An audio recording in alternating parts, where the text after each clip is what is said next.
ہم آج تصوف کے حوالے سے گفتگو کریں گے اور حضرت عبدالقادر جیلانی رحمۃ اللہ علیہ کے حوالے سے جو یہ دن منائے جا رہے ہیں تصوف کے رنگوں پر جس طرح سے بات ہو رہی ہے، تو آج ہم نے تصوف کے حوالے سے گفتگو کرنے کے لیے اپنے اسٹوڈیو میں جس شخصیت کو مدعو کیا ہے، ان کا سب سے بڑا تعلق، سب سے بڑا حوالہ بھی تصوف ہے۔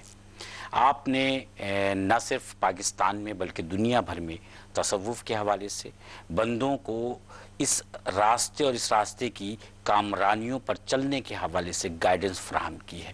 آپ کو امریکہ میں ایمبیسیڈر فار پیس ایوارڈ ملا آپ کی ان کاوشوں کے نتیجے میں، اور آپ نہ صرف تصوف کے حوالے سے تحریری اور زبانی اور عملی جدوجہد میں مصروف ہیں، بلکہ اس کے ساتھ ساتھ آپ تصوف کے حوالے سے شاعری بھی فرماتے ہیں۔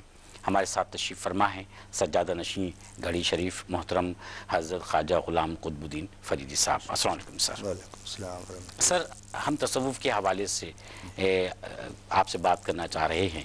آپ کا اپنا بھی سلسلہ ماشاءاللہ سے ہے، آپ کے مریدوں کا بھی ایک حلقہ ہے۔ سب سے پہلے آپ اپنے سلسلے کے حوالے سے فرمائیے گا، اپنی بیعت کے حوالے سے فرمائیے گا۔ میری بیعت میرے والد گرامی حضرت خواجہ غلام نازک کریم رحمۃ اللہ علیہ سے ہے۔ سبحان اللہ۔ وہ بہت بڑے عالم اور بہت بڑے صوفی اور صاحب سلسلہ روحانی، بہت بڑی معتبر شخصیت تھے جی۔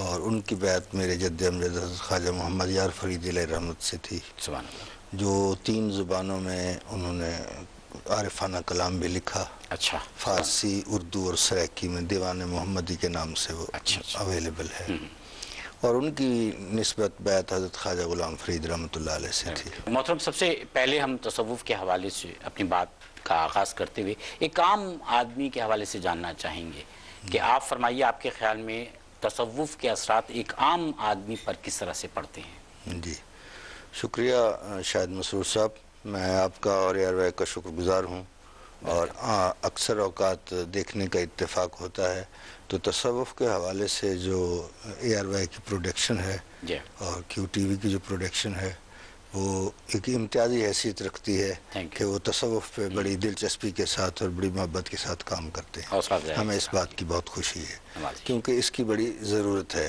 صوفیاء کرام نے جو پیغام دیا ہے اس کے تمام طبقات پہ بہت بہتر اور اچھے اثرات مرتب ہوتے ہیں، مسلمان ہوں یا غیر مسلمان ہوں۔ صوفیاء نے وہ درس دیا ہے، وہ پیغام دیا ہے جو ہر ایک کے لیے راحت رساں ہے، ہر ایک کے لیے فرحت پہنچانے والا ہے۔ میں نے جب یہ اس بارے میں غیر مسلموں سے میری بات ہوئی ہے امریکہ میں، تو وہ بھی اس قدر متاثر ہوئے ہیں اس سے۔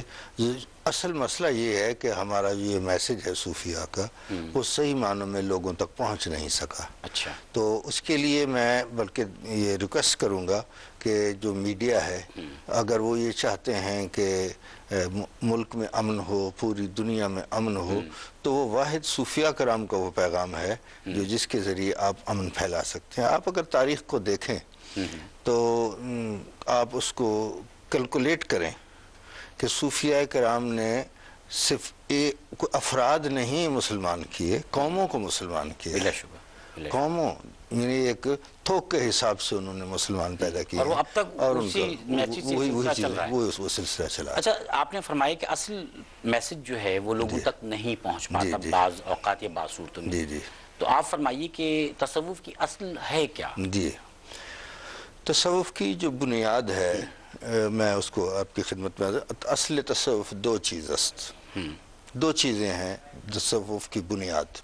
ایک تو ہے نکوئی با خلق، اچھا، مخلوق کے ساتھ نیکی کرنا۔ بلا شبہ۔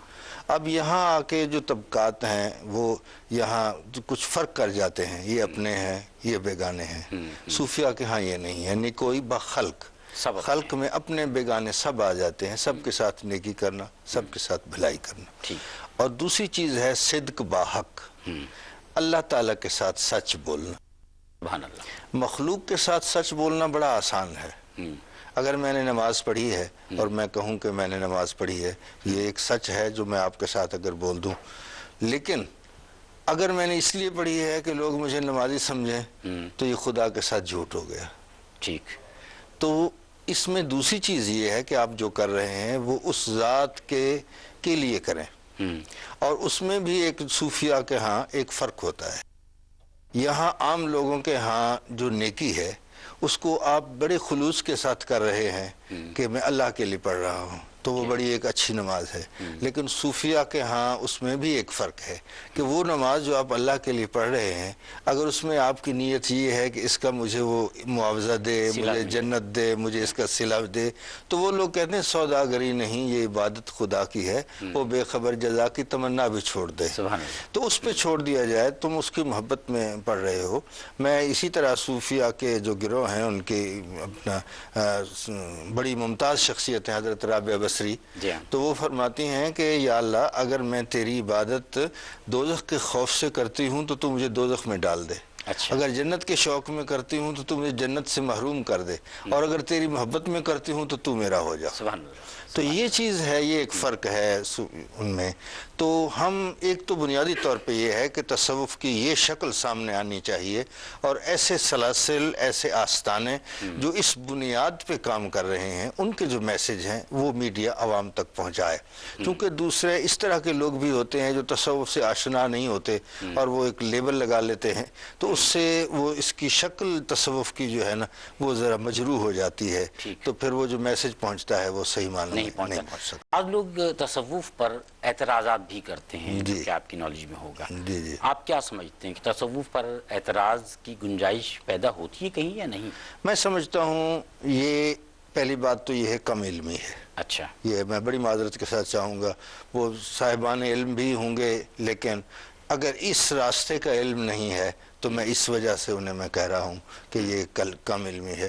دوسری بات یہ ہے کہ تصوف میں بہت سی چیزیں ضروری ہوتی ہیں، صرف کتاب پڑھ لینے سے تصوف نہیں آتا، ٹھیک ہے، عمل چاہیے۔ ہاں، اس کے لیے صحبت میں بیٹھنے سے سمجھ آتی ہے، صحبت میں بیٹھنے سے۔ تو جب آپ صوفیہ کی صحبت میں بیٹھیں گے تو جو آپ نے پڑھا ہے نا وہ سمجھ وہاں آئے گا صوفیہ کی صحبت میں۔ آپ تمام حضرات کو دیکھ لیں، یہ کہکشاں ہے صوفیہ کی، وہ سب حضرات نے کتابیں پڑھ کے یہ لوگ عالم نہیں بنے، یہ ان کی صوفیہ کی خدمت میں بیٹھ کر ان کی عملی زندگی سے متاثر ہوئے ہیں، اور اس چیز کو انہوں نے اپنایا ہے، اس پہ عمل پیرا ہوئے ہیں، تو ان کے آستانے جگمگا رہے ہیں، روحانیت کے سرچشمے ہیں جو فیض پہنچا رہے ہیں۔